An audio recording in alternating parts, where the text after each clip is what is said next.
तर आपण शिकत आहोत बेसिक कॅल्क्युलस. ठीक आहे, ज्यामध्ये आपण डिफरन्शिएशन केलेलं आहे.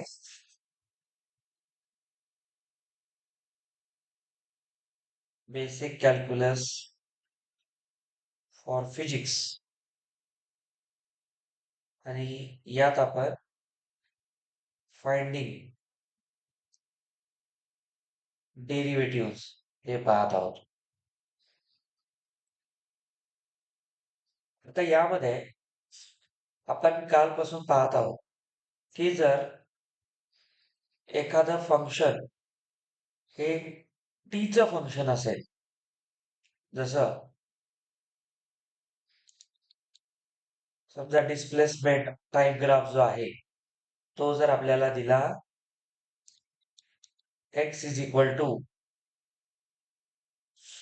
x is equal to 3t square plus 2t minus 3, तर याला आपण नाव दिलेलं आहे xt ग्राफ. काल पाहिलं होतं आपण xt ग्राफ. तर याला आपण पोझिशन टाइम ग्राफ किंवा डिस्प्लेसमेंट टाइम ग्राफ म्हणू. Displacement time relation.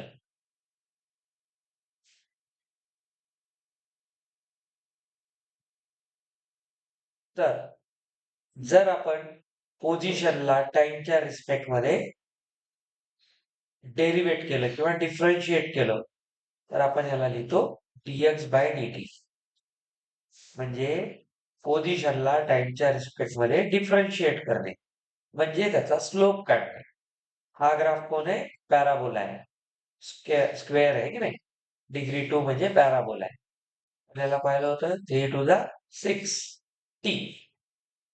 इथे 1 आहे. 1 टू द 2 आणि पॉवर 1 ने कमी करतो आपण आणि कॉन्स्टंटचं डेरिव्हेटिव्ह 0 असतं. तर याच्यावरून dx बाय dt म्हणजेच वेलॉसिटी. डिस्प्लेसमेंट टाइम ग्राफचं डेरिव्हेटिव्ह वेलॉसिटी असतं. तर velocity as a function of time आपण लिहितो 60 प्लस 2. यालाच आपण म्हणलं होतं स्लोप ऑफ लाईन, ज्यालाच आपण दुसरं नाव दिलं टँजंट. हे इक्वेशन टँजंटचं असते. इथपर्यंत आपण डिस्कशन केलेलं आहे. काल आपण याचे जेई बेसचे क्वेश्चन हे पाहिले. सोपे होते, सोपे असतात, त्याच्यात तेवढं अवघड काम नसतं.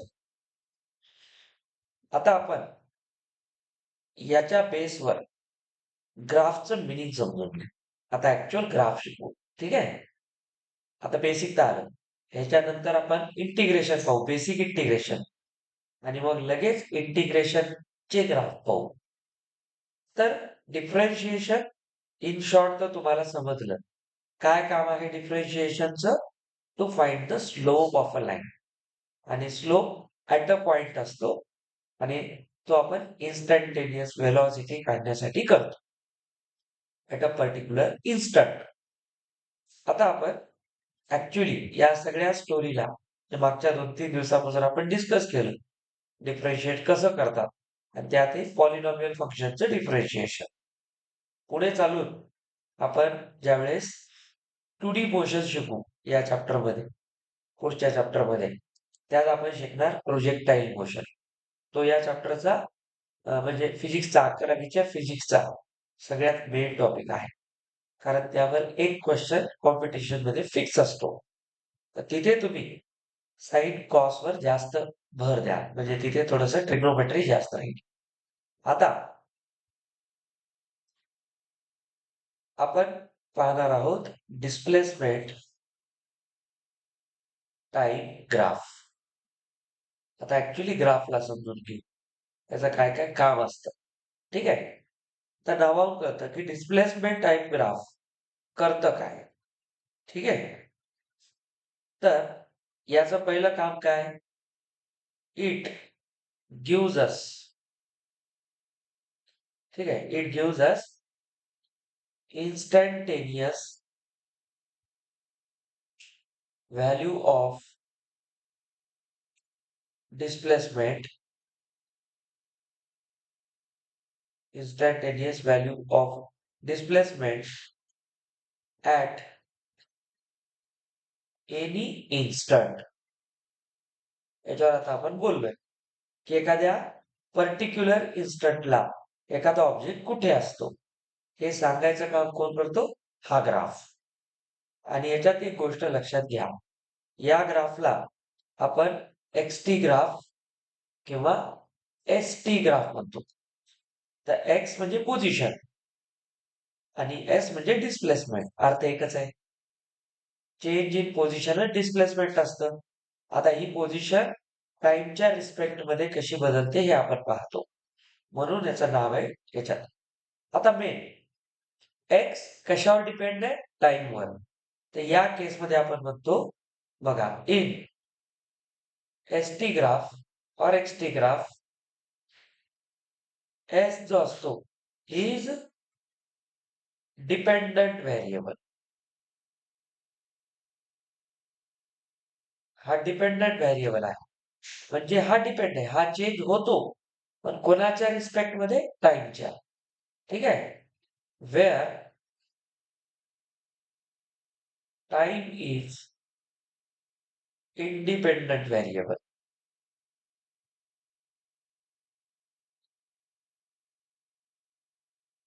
ठीक आहे. हा इंडिपेंडंट व्हेरिएबल आहे. म्हणजे टाइम वर डिपेंड कोण आहे? डिस्प्लेसमेंट. कधीही जो इंडिपेंडंट व्हेरिएबल असतो, जो स्वतंत्र आहे, जो कोणावर डिपेंड नाही, त्याला नेहमी काय करायचं? एक्स ऍक्सिस वर दाखवायचं. रूल लक्षात ठेवा. आपण जे म्हणतो की एसटी ग्राफ म्हणतात, त्याला टीएस ग्राफ काय आहे म्हणा. आधी एस मग टी असं का लिहितात? तर ग्राफ लिहिण्यामध्ये एक रूल असतो. तो रूल काय सांगतो की जो व्हेरिएबल आपण आधी लिहितो तो असतो डिपेंडंट आणि जो नंतर लिहितो तो इंडिपेंडंट. म्हणजे कोण कोणावर डिपेंड आहे हे माहित पाहिजे. ठीक आहे. जसं सध्या आपण पॅरेंट्सवर डिपेंड आहे. ठीक आहे नाही. पॅरेंट झाले इंडिपेंडंट व्हेरिएबल, आपण डिपेंडंट झालो. तर आपल्या रिलेशनचा ग्राफ काढला तर पॅरेंट्स येतील वाय ऍक्सिसवर, आपण एक्स ऍक्सिसवर. सॉरी, पॅरेंट्स एक्स ऍक्सिसवर, आपण वाय ऍक्सिसवर. आपण डिपेंड आहेत त्यांच्यावर. तर आता जो एसटी ग्राफ आहे, या ग्राफमध्ये आपण काय करतो? स्लोप काढतो. आता पाहिलं तसं. तर द स्लोप ऑफ टँजंट, तुम्हाला जे स्टेटमेंटचे क्वेश्चन येतात, कशाचं काय काम आहे त्याच्यासाठी हे थेअरी, ह्याच्यासाठी आहे. The slope of tangent drawn to the graph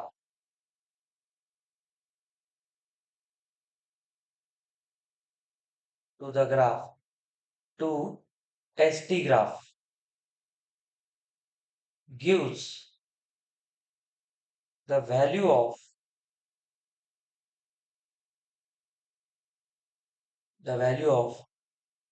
instantaneous velocity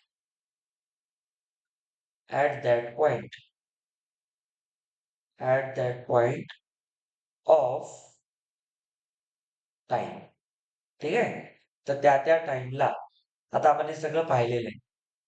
आता मी फक्त लिहून देतो तुम्हाला व्यवस्थित. तर एक बेसिक गोष्ट लक्षात ठेवायची. एसटी ग्राफचा जो स्लोप असतो तो देतो व्हेलॉसिटी. कोणती? इन्स्टंटेनियस. हे त्याचं काम आहे. बस. तर डिफरन्शिएट का करतो आपण? डिफरन्शिएट करतो एक पर्टिक्युलर टँजंट काढण्यासाठी. आणि टँजंट ऍक्च्युली काय देत असते? डायरेक्शन. डायरेक्शन देते. विचार करा, टँजंट अशी आहे म्हणजे एक्स ऍक्सिस सोबत त्याचा हा अँगल आहे. समजलं? आता समजा टँजंट अशी झाली, अँगल बदलला, डायरेक्शन बदलली. जसा अँगल चेंज होतोय, Bappa, velocity is a vector quantity. Scalar vector फक्त लिहाय बोलण्यापुरतं आहे का? नाही. ते ऍक्च्युअली यूज करायचं आपल्याला. मी जेव्हा स्पीड म्हणतो तेव्हा मी फक्त मॅग्निट्यूड बद्दल बोलतो. हाऊ फास्ट और how slow, that is speed. But how fast, in which direction, that is velocity. आता आपल्याला 3 टाइपचे ग्राफ लक्षात ठेवायचे असतात. एसटी मध्ये केसेस कशा आहेत पहा. आता जे सांगायलो ना 3 नाही ऍक्च्युअली 5 टाइपचे. तुम्हाला सिंपल गोष्ट सांगतो. पुढे जाऊ. In ST graph if number 1 if slope is positive, तर याचा अर्थ असतो जो अँगल बनतो थीटा, ठीक आहे, इज ॲक्यूट. आता हे पूर्ण रिवाइज करून आपण याच्या केसेस पाहणार आहोत. आता हे फायनल आहे. पुन्हा पुन्हा हेच नाही सांगणार पुढचे 2 वर्ष. शांत डोक्याने हे शिकून घ्या. जर स्लोप नेगेटिव्ह झाला, if slope is negative, then theta is obtuse. ठीक आहे. आणि जर स्लोप पॅरलल झाला टू एक्स ऍक्सिस, ठीक आहे, एक्स ऍक्सिसला स्लोप पॅरलल झाला तर थीटा असतो 0 डिग्री. ठीक आहे, थीटा 0 डिग्री असतो. तर या केसमध्ये आपण म्हणतो व्हेलॉसिटी इज पॉझिटिव्ह. समजलं? इथे व्हेलॉसिटी इज नेगेटिव्ह.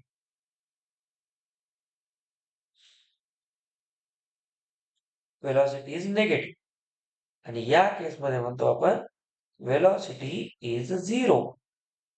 ठीक आहे. आणि फोर्थ केस सगळ्यात main, slope is parallel to Y axis, तर थीटा असतो 90 डिग्री. ठीक आहे. वाय ऍक्सिसला पॅरलल बघा, एक्स आणि वाय 90 डिग्री. या केसमध्ये व्हेलॉसिटी इज नॉट डिफाईन्ड. समजलं? आता जो मेन इथे एक डब्बा काढतोय, स्लोपचा formula for given theta is tan theta. Slope जर तुम्हाला अँगल दिला आणि स्लोप सांगा, त्या थीटाची टॅन व्हॅल्यू काढतात. टॅन काय असतो? Opposite to adjacent. 10वीला शिकलोय आपण. ऑपोजिट, सामनेवाला बाजूवाला यांचा रेशो.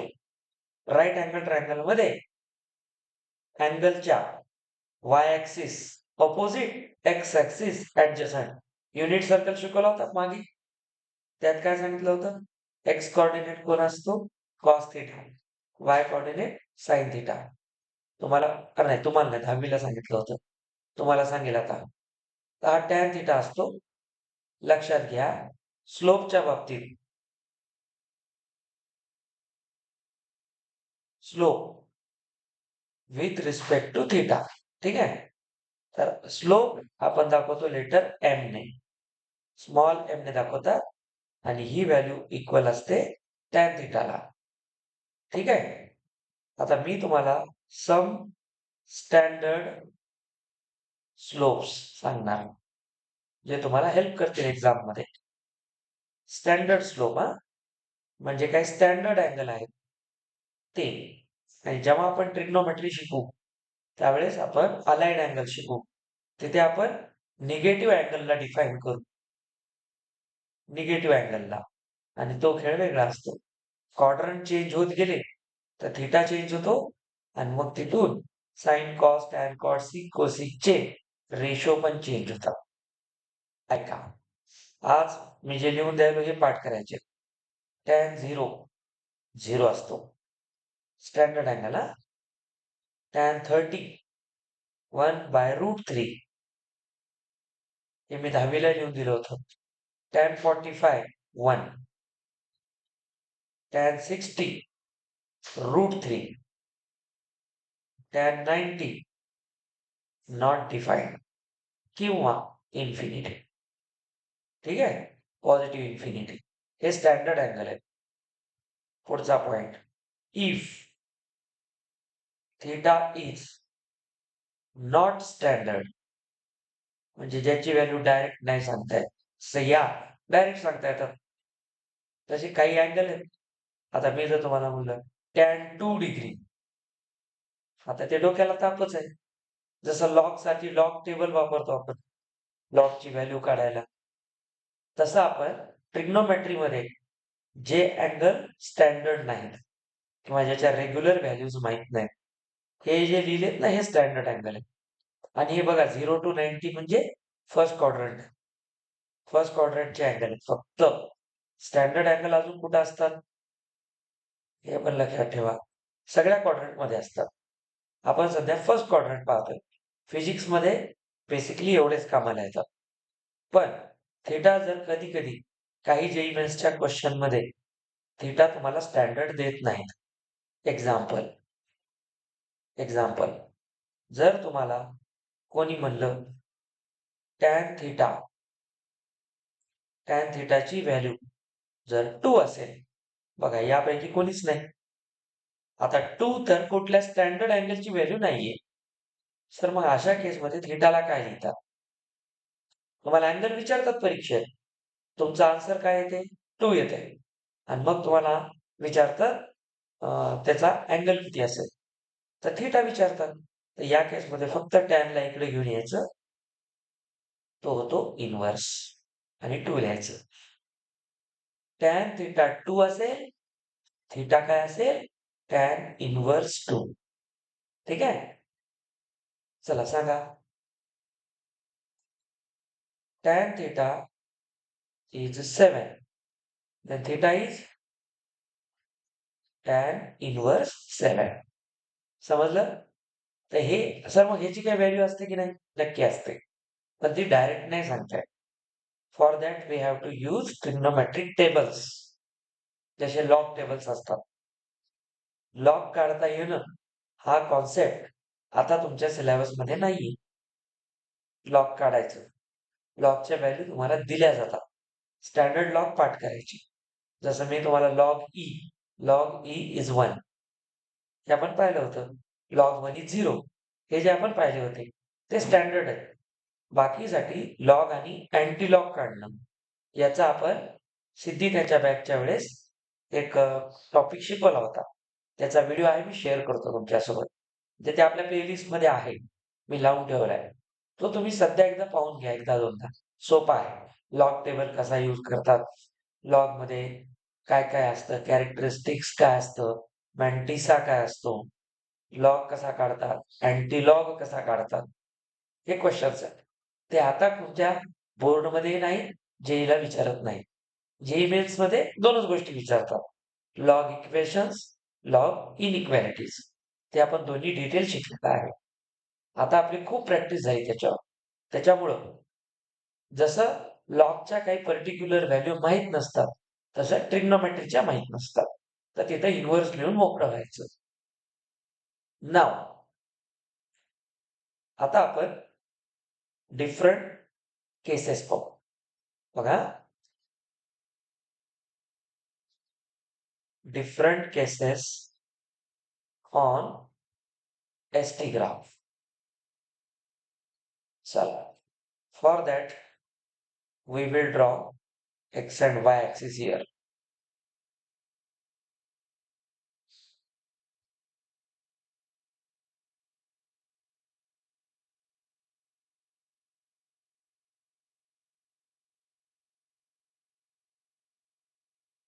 तुम्ही म्हणताल असा कोणता x y ऍक्सिस आहे?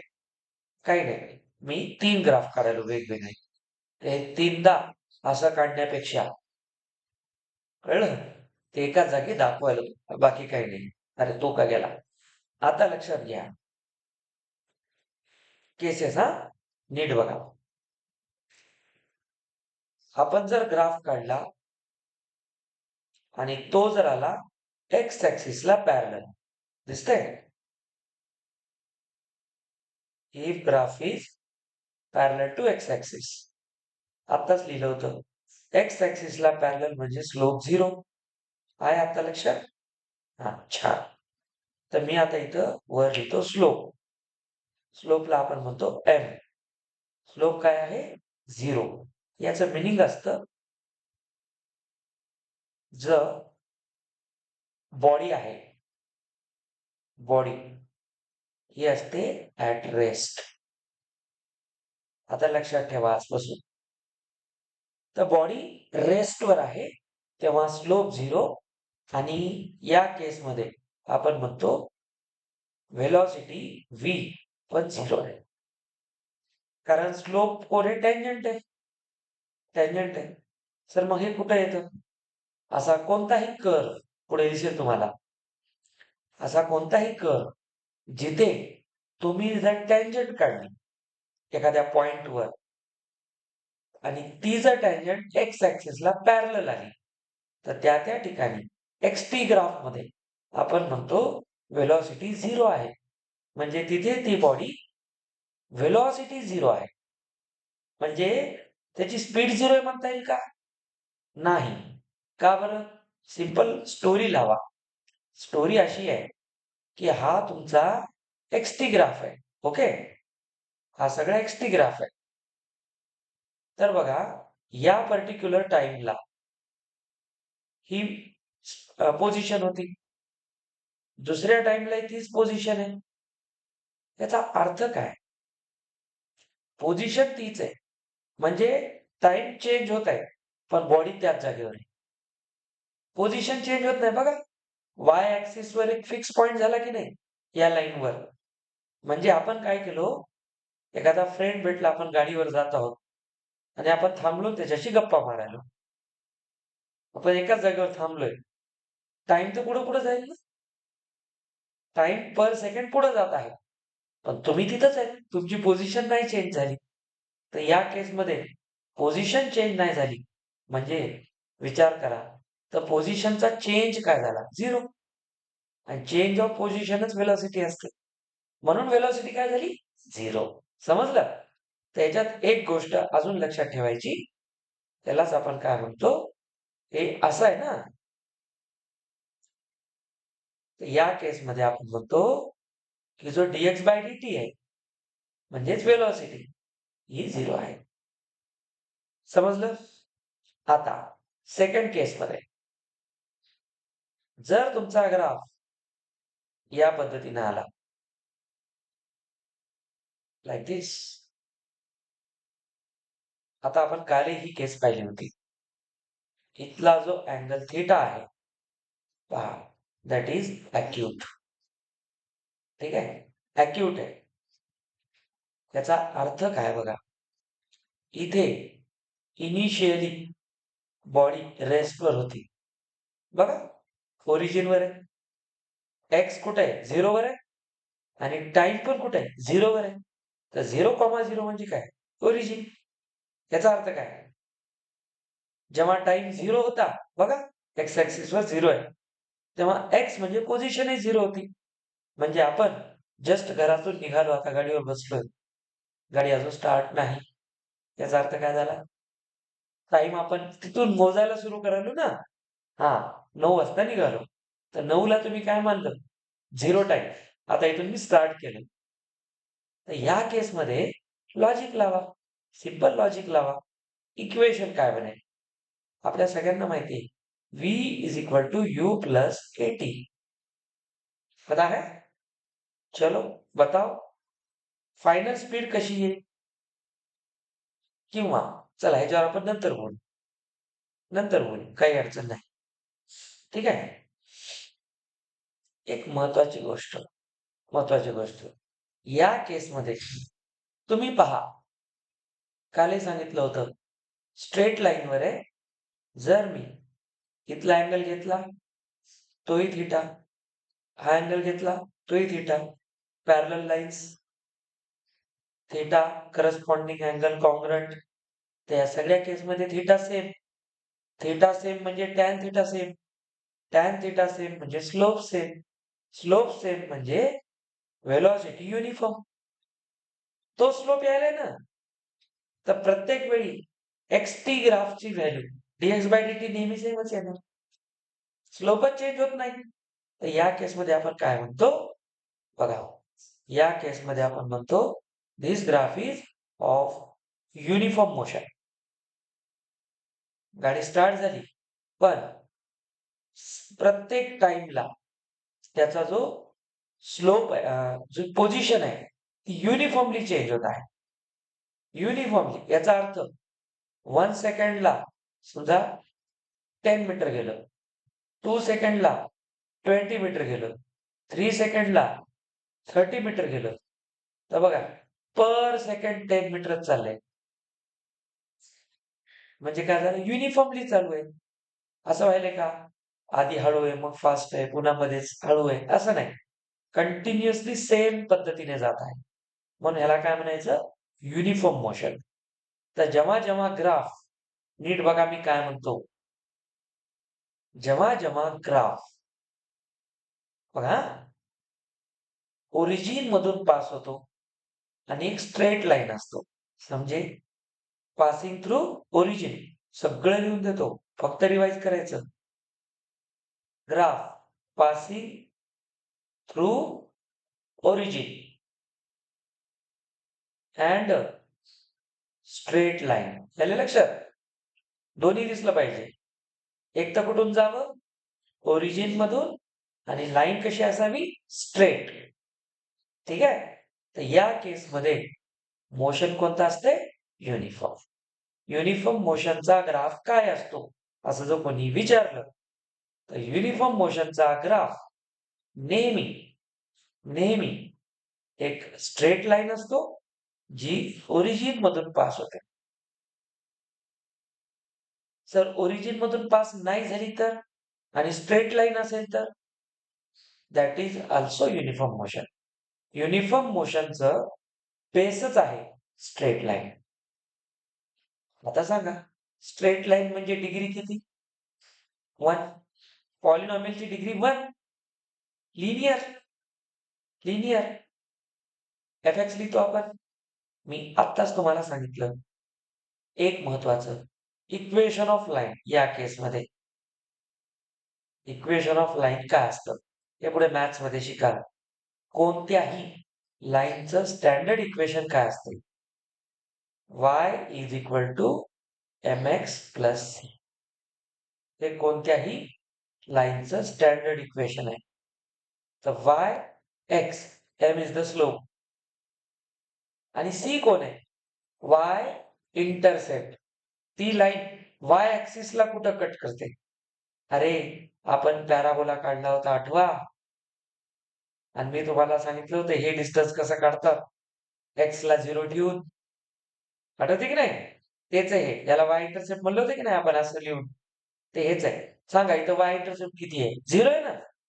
तर सांगा या केसमध्ये c 0 झाला ना, c 0 झाला तर इथं c येईल का, नाही. समजलं? तर ओरिजिन मधून पास होणाऱ्या लाईन्सचं इक्वेशन काय असते, y is equal to mx. ध्यान से देखना. x वर कोण आहे, x वर कोण आहे, टाइम आहे. नाही सांगा का माय, x वर कोण आहे, टाइम आहे. हे बघा दिसते ना इथे या ग्राफ मध्ये x ऍक्सिस कोण आहे, मग या x ला t लिहू. हा बघा मी काय करायलो, इम्प्लाइज दॅट x म्हणजे कोण, t. स्लोप काय सांगतो, स्लोप कोण असतो, स्लोप स्लोप. Very good. तर एमच्या जागी काय लिहू, v. बघा माझी टीचिंग टेक्निक फार वेगळी आहे बरं, मी कम्पेअर करू करू शिकवतो तिथं. एक्स म्हणजे कोण, टाइम.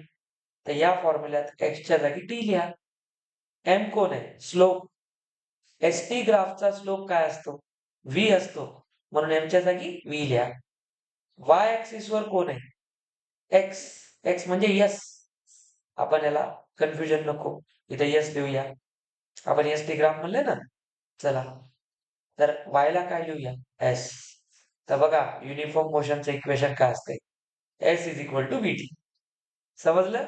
आता हे फिजिक्स मध्ये direct S is equal to V T दिसते तुम्हाला पुस्तकात, तुम्हाला कळतच नाही हे कोणतं इक्वेशन आहे, कारण न्यूटनच्या इक्वेशन मध्ये असं कोणीच नाही. v is equal to you plus a t आहे, s is equal to half u t plus half eighty square आहे, v square is equal to u square plus two a s आहे. ये कहां से आया? तर हे इक्वेशन असते equation of a straight line passing through origin. Origin मधून पास झाला याचा अर्थ सी ची व्हॅल्यू 0 झाली. बसला का डोक्यात? आलं का लक्षात? समजलं? y is equal to M X लाच आपण s is equal to vt लिहितो. संपलं नाही. आता तर सुरू झालं. आजची स्टोरी पूर्ण एसटी ग्राफची आहे. असे आपल्याला 3 ग्राफ शिकायचे. नाउ यू कॅन इमॅजिन आता तुमचं कोणत्या लेवलला हे प्रिपरेशन होणार आहे. फक्त याला चांगलं रिवाइज करा. सांगा या केसमध्ये स्लोप चेंज होतोय का? नाही. मग पुढचा पॉइंट, या केसमध्ये स्लोप आहे कॉन्स्टंट. समजलं? स्लोप आहे कॉन्स्टंट. स्लोप कॉन्स्टंट म्हणजे v कॉन्स्टंट. क्लिअर? याचा अर्थ व्हेलॉसिटी कॉन्स्टंट आहे. म्हणजे टाइम जो आहे तर व्हेलॉसिटी कॉन्स्टंट म्हणजे त्याची डायरेक्शन कॉन्स्टंट आहे. मी आताच सांगितलं डायरेक्शन कोण सांगतो? अँगल. बघा अँगल फिक्स आहे तर डायरेक्शन आहे फिक्स की नाही? बघा एक बॉडी या डायरेक्शनला चालली, बघा डायरेक्शन तीच आहे म्हणजे अँगल फिक्स आहे. अँगल जोपर्यंत बदलत नाही डायरेक्शन बदलत नाही. बघा अँगल जर थोडा वाढला, बघा डायरेक्शन बदलली, स्लोप बदलला का? इथून स्लाइड होईल नो डाऊट. आता बघा जास्त जोरात स्लाइड होईल, स्लोप वाढला, असं केलं डायरेक्ट खाली पडत. tan 90 slope not defined mathematically. आठवा π/2 ला टॅनचा ग्राफ काय होता? Dot dot dot dot line. कळलं फंक्शन का शिकतो आपण? कोणाचा ग्राफ कसा असतो. मग मला सांगा बरं ऍक्सिलरेशनचं काय डेफिनेशन होतं? Rate of change of velocity. Acceleration D V by D T लिहिलं होतं आठवा. Instantaneous acceleration. डीव्ही काय? Change in velocity. इथे वेलोसिटी चेंज व्हायची का? म्हणजे वेलोसिटीचा चेंज काय? 0. मग 0 बाय टी काय असतो? 0. तर या केसमध्ये ऍक्सिलरेशन 0 असते. Very important. ऍक्सिलरेशन म्हणजे स्पीड चेंज होण्याचा रेट. आता याची स्पीड चेंज होत आहे का? आपलं वेलोसिटी चेंज होत आहे का? वेलोसिटी चेंज होत आहे का म्हणजे डायरेक्शन चेंज होत आहे का? मग डायरेक्शन चेंज नाही म्हणजे वेलोसिटी चेंज नाही. लक्षात घे ही बॉडी अशी आहे, या टाइमला ही वेलोसिटीची डायरेक्शन आहे, दुसऱ्या टाइमला वेलोसिटी डायरेक्शन तीच आहे. तर वेलोसिटीचा चेंज काय? 0 आहे. म्हणजे बॉडीचं ऍक्सिलरेशन 0 आहे. म्हणजे बॉडी 0 ऍक्सिलरेटेड आहे. म्हणजे ती सेम ऍक्सिलरेशन पुढे जाते. जेमचा स्टॉप नाही. बॉडी पुढे चालली ना, स्टॉप तर इथे आहे ना माय. इथे वेलोसिटीचा चेंज आहे का? नाहीये. इथे ऍक्च्युअल 0 ऍक्सिलरेशन आहे. अरे तू एका जागी उभा राहून फ्रेंडशी गप्पा मारत आहेस, तुझी पोझिशनच बदलत नाही म्हणजे त्याचा स्लोप बदलत नाही. स्लोप तर 0च आहे. स्लोप 0च आहे. स्लोप 0. बघ बरं स्लोप कोण असतो? v. v 0 झाला तर s ची व्हॅल्यू काय होईल? 0 इंटू टी 0. म्हणजे या केसमध्ये s 0 व्हायला ना, म्हणजे पोझिशन म्हणून तर बॉडी ऍट रेस्ट आहे ना. बॉडी रेस्टला आहे याचा अर्थ काय? No displacement. एका जागी शांत बसू नये. इथे ऍक्सिलरेशन काय असते? 0 असते. ठीक आहे. इथे s 0 असतो. कळायली स्टोरी सगळी याची? छान रिवाइज करा. एकदम हळूहळू घ्यायलो. श्री श्री रविशंकर सारखा हळूहळू बोलतो. काळजी करू नका. आता तुम्ही मला सांगा विचार करून, पॅराबोलाचा ग्राफ कसा यायचा? U shape. आठवते? म्हणजे स्ट्रेट लाईन होता का? कर्व होता का? डिग्री 2 होती. डिग्री 1 चा ग्राफ स्ट्रेट लाईन असतो. डिग्री 2 चा ग्राफ, अब ध्यान से देखना. मी जर म्हणलं पॅराबोला काढायचा आहे वाय आणि एक्स ऍक्सिस वर, तर तुम्हाला माहिती आहे, आपण एक पॅराबोला असा काढत होतो. हा कोण होता? Passing through origin. याचं इक्वेशन तुम्हाला आठवते? कळलं? पण या केसमध्ये y कोण आहे? सर, या केसमध्ये y यस आहे. डिस्प्लेसमेंट आहे. आणि सर x कोण आहे इथं? सर तो t आहे. मला सांगा, इकडे टाइम काय यायलाय? निगेटिव्ह. टाइम निगेटिव्ह असतो का फिजिक्समध्ये? जगात कधीच टाइम निगेटिव्ह नसतो. तर इकडची 0च्या लेफ्टला टाइमची व्हॅल्यू राहील का? टाइमची मिनिमम व्हॅल्यू काय राहील? बघा, टाइमची मिनिमम व्हॅल्यू 0 आहे. कळायले? तर टाइम मिनिमम कुठं राहील? 0. इकडे टाइम राहील? नाही. मग इकडचा ग्राफ राहील का?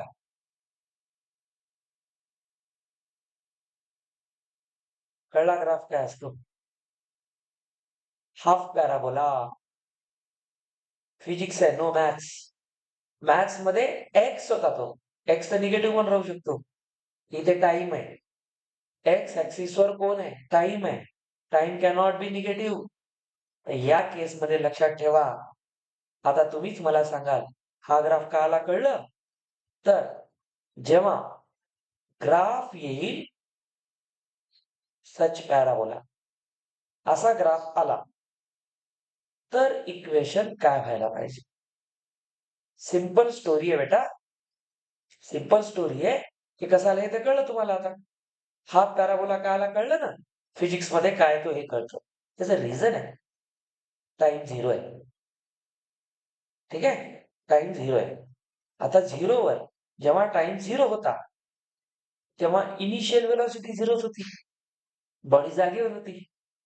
तर विचार करा, सर पोझिशन आणि टाइमचं रिलेशन काय होतं? लिहून दिले. S is equal to U T plus half eighty square. आठवा. या केसमध्ये यू ला काय घ्याल? 0. बघा इथं इनिशियल व्हेलॉसिटी. सर मग याची पोझिशन काय होईल? Sir UT plus half eighty square. अब आएगा मजा. सर यू तो 0 है. तर 0 इंटू टी 0 होईल. म्हणजे हा कंप्लीट 0 झाला. उरला कोण? Half A T square. तर जेव्हा हाफ पॅराबोला येतो, तेव्हा हे इक्वेशन राहते. तेव्हा डिस्प्लेसमेंट काय राहील? Half A T square. बघा, जर तुम्हाला परीक्षेत अशा पद्धतीचा एक ग्राफ दिला आणि काम पडलं, डिस्प्लेसमेंट सांगा, तर तुमच्या पटकन डोक्यात हे इक्वेशन येईल की नाही आता? हा सर, याचा अर्थ ओरिजिनवर म्हणजे u0 म्हणजे ut0, तर डिस्प्लेसमेंट काय येतंय? Half eighty square. इथं ए कोण आहे? ऍक्सिलरेशन. ठीक आहे? आता मला सांगा, इथे ओरिजिनवर स्लोप कोण आहे? एक्स ऍक्सिस आहे. तर एक्स ऍक्सिसचा स्लोप 0 असतो. म्हणजे सांगा, ओरिजिनवर व्हेलॉसिटी काय राहील? 0 राहील. कारण स्लोप 0 आहे. एसटी ग्राफचा स्लोपच काय देतो? व्हेलॉसिटी. त्याचा स्लोप 0. म्हणजे इथे कोण 0? व्हेलॉसिटी 0. तर बघा, हीच गोष्ट आहे. म्हणून लक्षात घ्यायचं. आता व्हेलॉसिटी u असेल किंवा v असेल, both are velocity. u is initial velocity. आणि सर, इथे बघा, टाइमचा जो पॉवर आहे तो स्क्वेअर आहे. म्हणून हा ग्राफ पॅराबोलिक असतो. कर्व असतो. ठीक आहे? आता बघा, सर इथे टीचा पॉवर 2 का नव्हता? ती लाईन होती. स्ट्रेट लाईन मध्ये बघा टीचा पॉवर 1 आहे. Linear equation. हे कोण आहे? क्वाड्रॅटिक. तर जेव्हा इंडिपेंडंट व्हेरिएबल चा पॉवर 2 दिसेल, दॅट इज पॅराबोलिक. त्याचा ग्राफ कधीच स्ट्रेट लाईन नाही येणार. लग रहा है दिमाग कुछ? जर मी तुम्हाला म्हणलं, सर एस टी क्यूबच्या फॉर्मॅट मध्ये आहे, तर कोणतं इक्वेशन असेल? ग्राफ कोणता असेल? आपल्याला माहितीये? सर हा ग्राफ क्यूबिक इक्वेशनचा असेल. समजे? क्यूबिक इक्वेशनचा असेल. ही मेन गोष्ट असते. म्हणून मी तुम्हाला फंक्शन मध्ये पॉलिनॉमियलचे ग्राफ शिकवले होते. क्युबिकचा ऑडचे ग्राफ कसे होते? Negative infinity to positive odd power बघा, निगेटिव्ह इन्फिनिटी टू पॉझिटिव्ह. हे सगळं रिलेशन तुमच्या डोक्यात आलं पाहिजे. तर सेकंड डिग्री इक्वेशन असतं. इट इज, या स्लाइडवर सगळंच आहे, सेकंड डिग्री इक्वेशन. ओके. एवढ्या गोष्टी आहेत. म्हणजे t इज इक्वल टू 0 झाला की इथं 0 ठेवा. 0चा स्क्वेअर 0, 0 मल्टिप्लाइड बाय समथिंग 0. या केसमध्ये S0 म्हणजे टाइम 0 असताना डिस्प्लेसमेंट 0 होतं. सर या केसमध्ये u पण 0 आहे. का? कारण स्लोप 0 आहे. समज गए स्टोरी? ग्राफला अनालाइज करायलोय आपण. किती वेळ झाला? 3च ग्राफ शिकले. आता मला या प्रश्नात विचार करून उत्तर द्या. मानतो मी तुम्हाला. मागा त्या स्लाइडवर लिहिलं होतं. Velocity is positive Wien slope is positive. Slope positive असतो तेव्हा कोणता अँगल असतो? अॅक्यूट. लिहिले ना आताच. या ग्राफला पाहून सांगायचं याच्यामध्ये स्लोप पॉझिटिव्ह का निगेटिव्ह होईल? विचार करून उत्तर द्या. यामध्ये पॉझिटिव्ह होईल, इथं निगेटिव्ह होणार नाही. निगेटिव्ह होण्यासाठी कोणता अँगल लागेल? ऑब्ट्यूज. आता तुम्हीच लॉजिक लावा. त्यासाठी जर आपण काय करत होतो, कुठलाही एक पॉइंट घेत होतो त्या ग्राफवर. अरे बाबा, या टाइमला बॉडी इथं असेल ना, टी टाइमला तो इथे आहे. अरे बाबा, तोच तर टी टाइम इथे आहे. जसा टाइम चेंज होतोय तोच इथे दिसतो ना. हा टी कोण आहे? टाइम कसा कसा चेंज होतोय? इथे T1 आहे. चल, इथं मग T1 लिहील की नाही मी? या जागी T1 लिहील, दुसरं काही नाही. आपल्याला माहिती आहे, या टाइमला, या पोझिशनला इन्स्टंटेनियस व्हेलॉसिटी सांगा म्हणलं तर सरनं सांगितलंय, कुठल्याही पॉइंटला इन्स्टंटेनियस व्हेलॉसिटी काढायची असेल तर तिथं टँजंट काढा. टँजंट काढा. हा सर, मग याला टँजंट काढू. काढली? बघा अँगल अॅक्यूट आहे की नाही. थीटा काय झाला? अॅक्यूट. Okay sir. इथे बघा थीटा कॉन्स्टंट राहायचा कारण स्लोप कॉन्स्टंट होता. याच्यावर स्लोप कॉन्स्टंट येईल काय? नाही. समजा इथे असेल आता थोड्या वेळानंतर T2 टाइमला जर बॉडी इथे आली तर या केसमध्ये तुम्ही स्वतःच बघा बेटा, इथे जर मी टँजंट काढतो म्हणलं, इथे जर टँजंट काढतो म्हणलं, काढली? पहा बरं, इथं पण अँगल अॅक्युटच आहे की नाही. तर जो फर्स्ट क्वाड्रंट मधला हा पॅराबोला असतो तिथे नेहमी नेहमी अॅक्युट अँगल येतो. म्हणजे या केसमध्ये कधीही कधीही तुमची व्हेलॉसिटी निगेटिव्ह येणार नाही. समजलं? डोकं लावलं इथं. तर या केसमध्ये नेहमी काय असेल? सर पॉझिटिव्ह व्हेलॉसिटी असेल. म्हणजे व्हेलॉसिटीचा चेंज हे पॉझिटिव्ह आहे. बघ, इथं व्हेलॉसिटी आणि इथं व्हेलॉसिटी चेंज झाली ना, पण पॉझिटिव्हली चेंज झाली.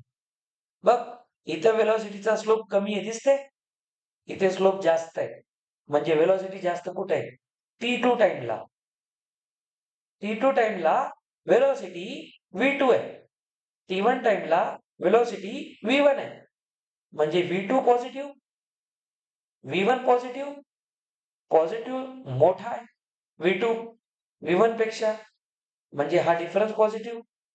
आणि याला तुम्ही टाइमच्या रिस्पेक्ट मध्ये केलं तर ऍक्सिलरेशन. कळलं? तर बघ, ऍक्सिलरेशन काय असते? V2 minus V1 by T.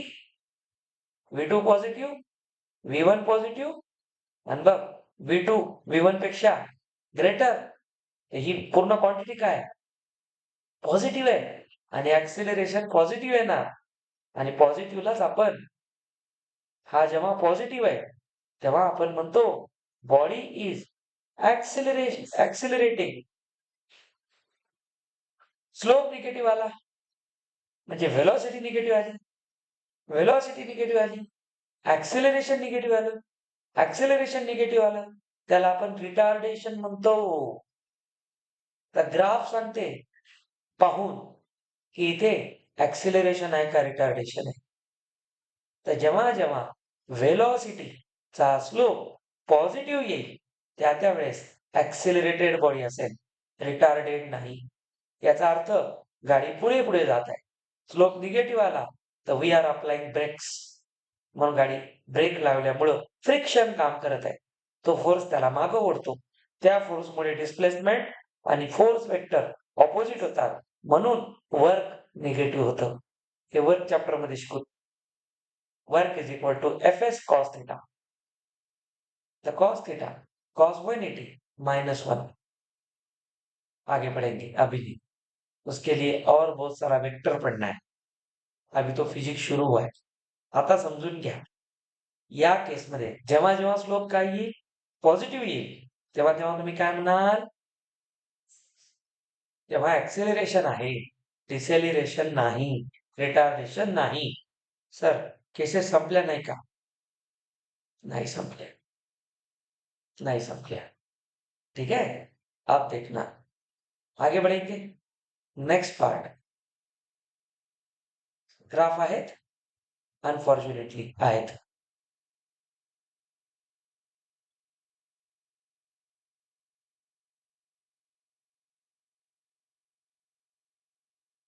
चलो अब मैं क्या करूंगा, ध्यान से देखना.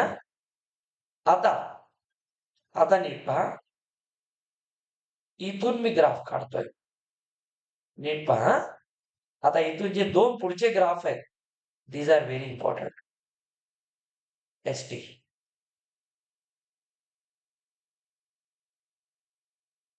पाहत जा काय काय करतो.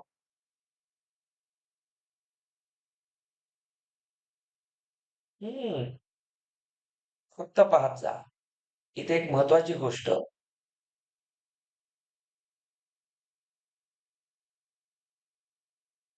असं का सर, असं का? इथे जर 90 डिग्री झाला बघ, तर tan 90 होईल. tan 90 ला स्लोप डिफाईन होणार नाही. किंवा इथे जर टँजंट काढली तर एक्स ऍक्सिसला पॅरलल येते, म्हणजे वेलॉसिटी 0 आहे, म्हणजे बॉडी ऍट रेस्ट आहे. जिथे जिथे एक्स ऍक्सिसला पॅरलल स्लोप येईल तिथे बॉडी काय राहील, बॉडी रेस्टवर राहील. बॉडी कशी 0 होईल? असं काही बोलू नका, झोप न झाल्यासारखं फ्रेश राहावा. आता बघा, चला आता आपली मेन स्टोरी सुरू. या दोघांना अॅनालाइज करू. सर हा ग्राफ याचाच भाऊ आहे, याचाच भाऊ आहे की नाही? काय फरक आहे? हा ओरिजिनला स्टार्ट होता सर, म्हणजे इथे यू 0 होता, इनिशियल वेलॉसिटी 0 होती. कळते? इक्वेशन कोणतं होतं हे? तिथं मी यू ला काय ठेवलं, 0. तर इक्वेशन काय बनलं, S is equal to half eighty square. Okay, सांगा इथे ते इक्वेशन डायरेक्ट येईल का? का नाही येणार? Very good. या केसमध्ये यू इज नॉट 0. कळलं? तर इक्वेशन काय येईल डिस्प्लेसमेंटचं? काही नाही सर, यू ठेवावं लागला आता, plus half eighty square. Sir कशावरून प्लसच म्हणता, कशावरून प्लसच म्हणता? अरे बाबा, कुठेही काढा टँजंट, ॲक्यूट अँगल आहे, ॲक्यूट अँगल आहे. याचा अर्थ वेलॉसिटी पॉझिटिव्ह आहे, अँगल वाढला, वेलॉसिटी वाढली. कळायले? म्हणजे ऍक्सिलरेशन पॉझिटिव्ह आहे. ऍक्सिलरेशन पॉझिटिव्ह आहे इथं म्हणून प्लस आहे. ऍक्सिलरेशन निगेटिव्ह झाला तर ए ला निगेटिव्ह करतात, तो निगेटिव्ह इथं बाहेर येऊन मायनस होतो. कुछ दिमाग लगा? ये लगाना चाहिए. 9वीला उगा फॉर्म्युला शिकला होता, 9th स्टँडर्डला. याचं मिनिंग आता कळायले. हे पॅराबोला काय असते, क्वाड्रॅटिक काय असते, स्लोप काय असते. जन्म घेऊन चूक झाली, काय काय शिकावं लागायले तर लक्षात घ्या बेटा. या केसमध्ये टाइम पण 0 नाही. बघ, ओरिजिनवर नाहीये, टाइम काही ना काही आहे. यू 0 नाही, टी 0 नाही, म्हणजे या केसमध्ये बॉडीला काही ना काही इनिशियल वेलॉसिटी आहे, म्हणून त्याचं इक्वेशन हे राहील. मागच्या ह्याच्यात युटी गायब झाला कारण यू 0 होता. इथे तसं होत नाही. तर बघा बरं, इथे स्लोप वाढतोय का कमी होतोय? सर जर मी इथं स्लोप काढला, हो काय यायला, जर मी इथे स्लोप काढला, बघ, जर मी इथे स्लोप काढला, दिसते? जर जसा टाइम पुढे चाललाय, दिसतो? या टाइमला, या टाइमला T2, समजा या टाइमला T1, तर T1 टाइमला जो स्लोप आहे θ1, T2 टाइमला जो स्लोप आहे θ2, तर बघ बरं, T2 टाइम T1 पेक्षा मोठा आहे, तर θ2 पण θ2 पेक्षा, सॉरी, 1 पेक्षा मोठा आहे. याचा अर्थ व्हेलॉसिटी 2 व्हेलॉसिटी 1 पेक्षा मोठी आहे. म्हणजे काय आहे? सर याचा अर्थ slope is increasing. Sir slope is increasing म्हणजे velocity increasing. Sir acceleration increasing. लग गया दिमाग? तर व्हेलॉसिटी आणि ऍक्सिलरेशनचं काय रिलेशन असते? कळलं? म्हणून मला 1 तास पाहिजे होता शिकवायला. नॉनस्टॉप 51 मिनिट झाले शिकतोय आपण. आता वा, इथपर्यंत क्लिअर झालं? छान. Now let us come to the last graph. आज आपण एसटी ग्राफचं पूर्ण ऑपरेशन केलं. पूर्ण केला? पूर्ण नाही झालं, अजून एक राहिले. आता ह्याच्या बाबतीत काय काय बोलाल? बर, इथे जे आहे ऍक्सिलरेशन हे कंटिन्युअसली वाढत आहे. तर याला काय म्हणतात? म्हणा युनिफॉर्मली, म्हणा की बाबा, युनिफॉर्मली ऍक्सिलरेटेड मोशन. इकडे फक्त, इथे फक्त युनिफॉर्म मोशन होतं, कारण इथे ऍक्सिलरेशन 0 होतं. तर बॉडी ऍक्सिलरेटेड आहे का? नाही. सर इथं ऍक्सिलरेशन आहे, पण ऍक्सिलरेशन चेंज होत आहे. याचा अर्थ युनिफॉर्मली चेंज होत आहे. ऍक्सिलरेशन सतत चेंज होत आहे. म्हणून यालाही म्हणतात uniformly accelerated motion, but when u is 0. या केसमध्ये यू इज नॉट 0. नॉट 0. तर बॉडी कशी आहे? युनिफॉर्मली ऍक्सिलरेटेड मोशन मध्ये आहे. स्लोप इन्क्रीजिंग आहे. आता इथली स्टोरी लास्ट.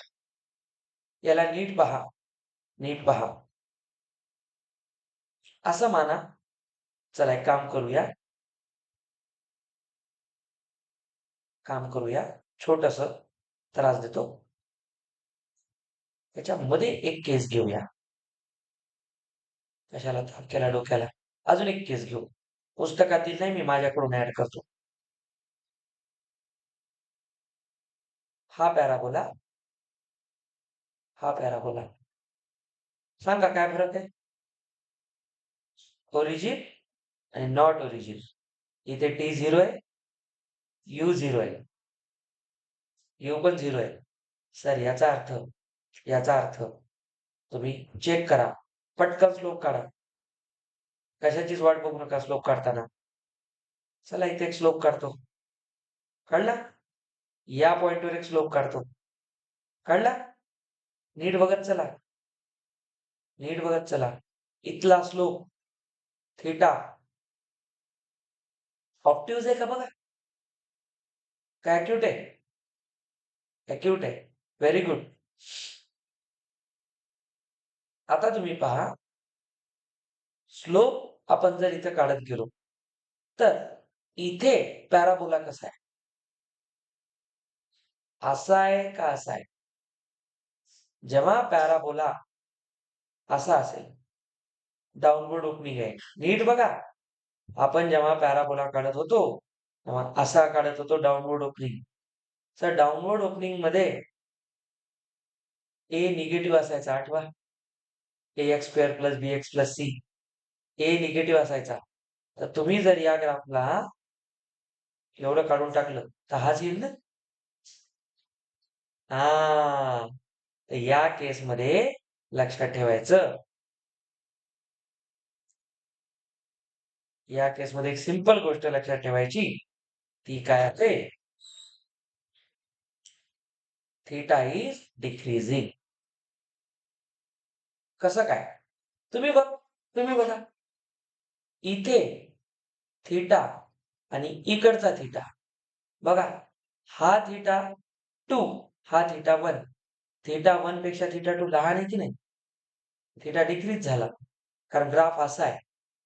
तर थीटा जर डिक्रीज झाला, तर सर व्हेलॉसिटी डिक्रीज होईल. सर व्हेलॉसिटी डिक्रीज आहे, म्हणजे ऍक्सेलरेशन ही डिक्रीज आहे. सर ह्याला तर रिटार्डेशन म्हणतात. कळलं? तर याचा इक्वेशन काय राहील? सर याचं इक्वेशन एस यू 0 आहे minus half A T square. एक निगेटिव्ह आला, ए निगेटिव्ह आहे. सर याचं काही अडचण नाही सर. इथे 0 नाहीये. युटी येईल. इथे बघा, टी नॉट 0, यू नॉट 0. तर इथे ऍक्सेलरेशन निगेटिव्ह आहे म्हणून कोणतं साईन येईल? मायनस. बघा इथे मायनस, इथे plus. Okay, so today we have completed ST graph. Complete संपला ST graph आज. 56 मिनिट नॉनस्टॉप घेतले आपण. एक ना एक गोष्ट तुम्हाला आता शिकवली आज. सगळे या ग्राफचं मिनिंग कळलं कसं कसं होतं? बघा, हे सगळ्यात मेन थेरी आहे. इथे सगळे पॉइंट्स लिहिले. त्या पॉइंटला आपण इथे डिफाईन केलं. त्यांच्या व्हॅल्यू काय असतात आणि हे 2 महत्वाचे पार्ट्स. त्याला आता 2-3 वेळा चांगले रिवाइज करा. तर फायदा आहे, अदरवाइज नाही. छोड़ दो.